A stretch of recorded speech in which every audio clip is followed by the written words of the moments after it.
ማህሌት አድሬ እኮ ዛሬ እያለ ለሁሉም ሰው ስንናገር እንደ ጾም ለማስመሰል ከንፈራችንን አድርቀን ፊታችንን አጣውለገን ስንታይ እንደ ጸለይን ለማስመሰል ትልልቅ መጽሐፍ ይዘን ስንታይ ወርዶ ይዟቸው ወጣ። እሱ ባይወርድ ማን ይዟቸው ይወጣ ነበረ? ይዟቸው ወጣ። ሁሉንም ወደ ተራራው ከፍ ወዳለው ቦታ ይዟቸው ወጣ።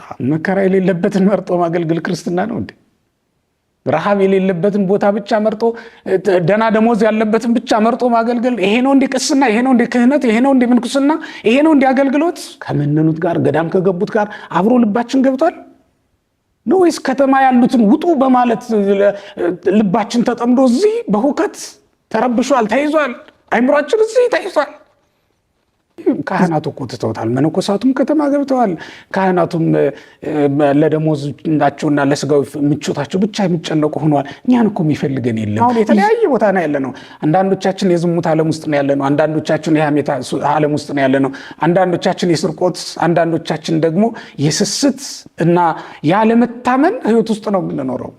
እግዚአብሔር በቀራንዮ በአይሁድ ጉባኤ መካከል ለብሶት የቆመውን ከለሜዳ ብቻ አይደለም ሰዎች ሊያዩት የሚገባ በደብረ ታቦር የተለወጠ ልብሱንም ጭምር ነው ዓለም ሊያየው የሚገባ።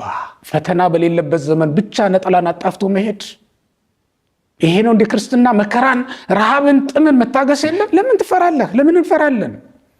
ኑሯችን ጎዶሎ የሆነው በእውነት ስለተመላለስ ነው ብለ በእውነት ሄዶ ማን ነው የፈራው? ማን ነው የከሰረው? ካልዋሸ ከማይሞላለት ዓለም ጋር ሆነን ካልዋሸን እኮ መኖር አልቻለም ለምን እንላለን? አንዳንድ ቀን የሾህ አክሊልም ልንደፋ ይገባል።